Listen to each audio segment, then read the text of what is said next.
As dicas que a gente vai te mostrar nesse vídeo são essenciais para você que quer modelar para a impressão 3D. Vem junto para subir a régua da sua modelagem.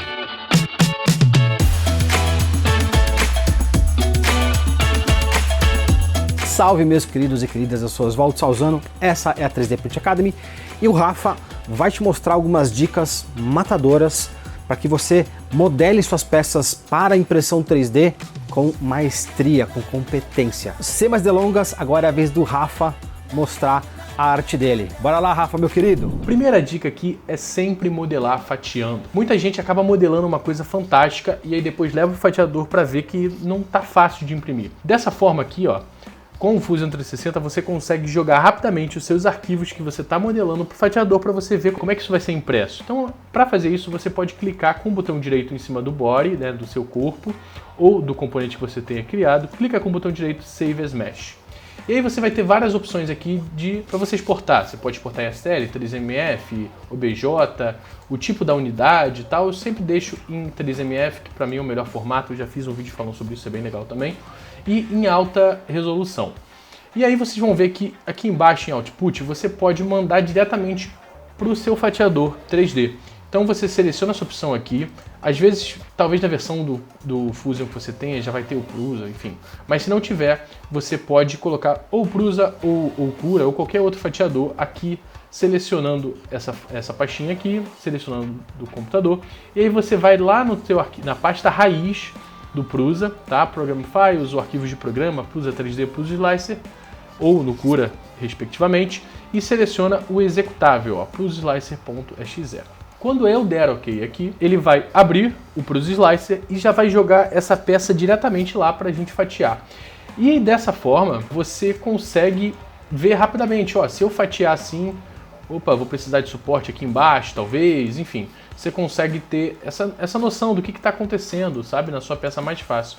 E isso para mim é uma das dicas mais fundamentais para quem está querendo trabalhar com modelagem para impressão 3D. E aproveitando essa aula que o Rafa está dando de modelagem para impressão 3D, eu quero te convidar para o nosso aulão online e grátis, aulão de modelagem 3D. O link está aqui na descrição, tá chegando o dia, você vai aprender como modelar focado na impressão 3D, assim como o Rafa está te explicando. Vem com a gente porque vai valer a pena. Se você quer se tornar um profissional da impressão 3D, curso Impressão 3D Total, formação reconhecida oficialmente pelo MEC. Link aqui também na descrição. Próxima turma tá chegando, vem junto.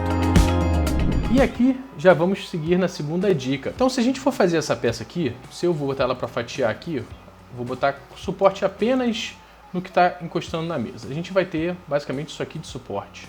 Vai ser bem chatinho de imprimir isso aqui. Tá? Obviamente a gente pode virar essa peça, né, 90 graus e imprimir ela assim, que vai ficar melhor, mas ainda assim você vai ter um suportezinho aqui, até que ele está botando um pouco, mas você teria um suporte, né, aqui nessa parte aqui de cima. Como é que a gente pode fazer para eliminar isso? Vamos lá para o Fusion.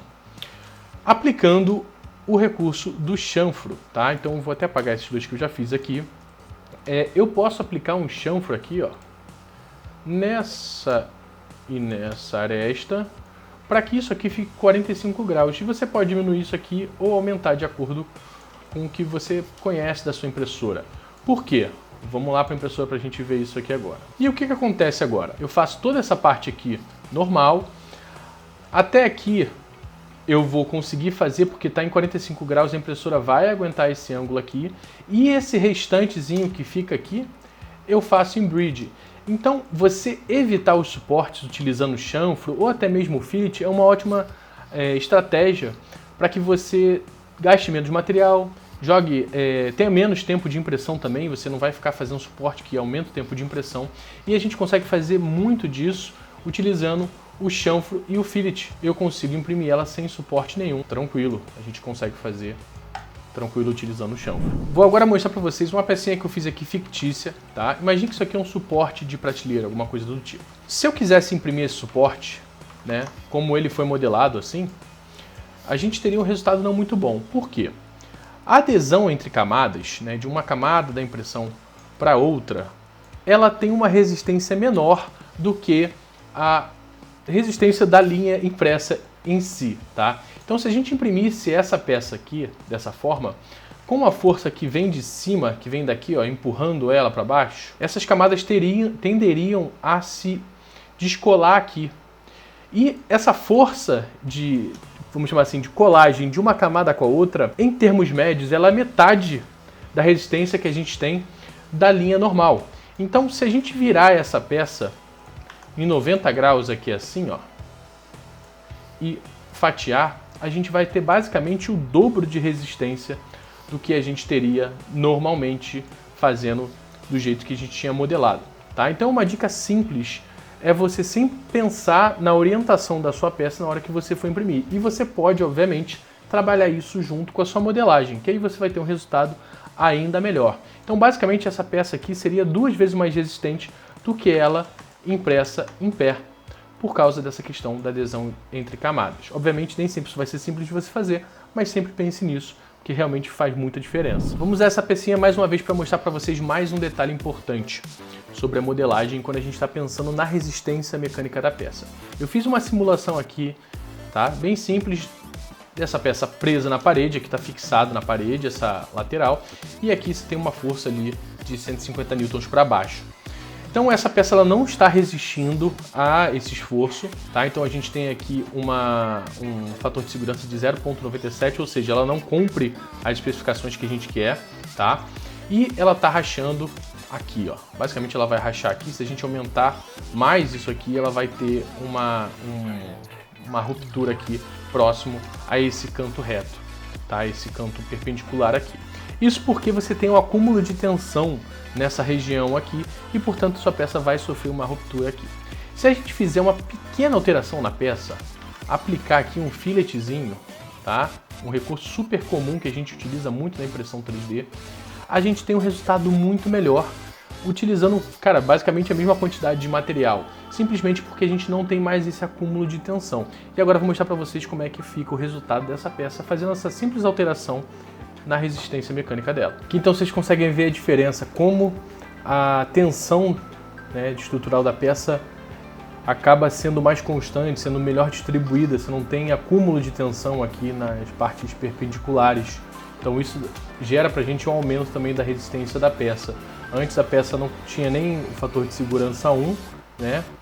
E agora ela já passou um pouquinho de 1 aí, fazendo esse pequeno ajuste. Então é uma coisa pequena, mas que faz muita diferença quando a gente está projetando para manufatura aditiva principalmente. Por último, pessoal, uma dica também que pouca gente utiliza, eu vejo o pessoal gastando muito material porque não faz os testes que precisam ser feitos utilizando exatamente o que precisa ser feito. Então vamos dizer que a gente tem um encaixe, alguma coisa aqui assim, são 4 pinos, tá? Então você tem aqui esses 4 pininhos e obviamente você poderia, né, imprimir isso e testar para ver se vai funcionar, né?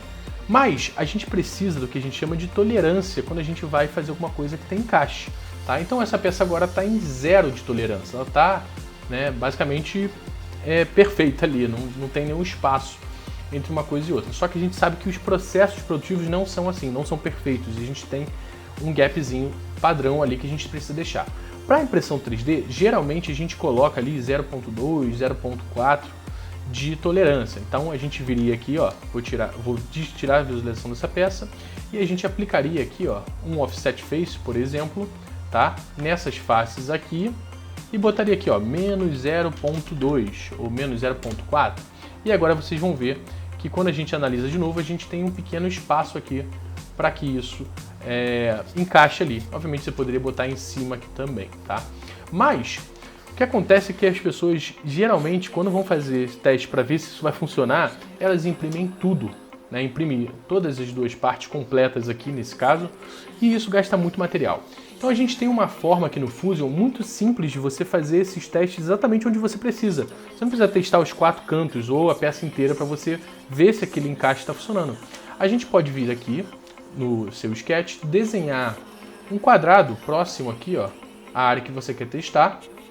E aí você faria uma extrusão aqui, ó, simples, para baixo. Só que a gente está fazendo aqui agora com subtração, né, cortando. A gente quer fazer com intersecção. E aí agora com essa pecinha aqui a gente pode imprimir só essas duas peças pequenas, uma fração, né, do material que a gente gastaria para poder testar tudo. Imprimiu, testou. Se ficou bom a tolerância, mantém. Se ficou ruim, troca e imprime de novo essas duas pecinhas aqui pequenas. e dessa forma você consegue testar muito rapidamente e também gastar muito menos material, que é algo muito vantajoso que a gente consegue fazer com a manufatura aditiva. Bom, me despeço de vocês por aqui, espero que tenham gostado, até a próxima, pessoal. Abraço, tchau, tchau. E agora me fala, qual das dicas você mais gostou? Qual é a dica mais útil para você? Responde pra gente e aproveitando também para agradecer o Rafa por estar mais uma vez com a gente aqui na 3D Print Academy. Te vejo no próximo vídeo. Se você quer continuar aprendendo, eu vou deixar mais alguns conteúdos aqui desta, que não é uma simples escola de impressão 3D. Nós somos a 3D Print Academy. Obrigado por chegar até o final do vídeo com a gente. Tchau!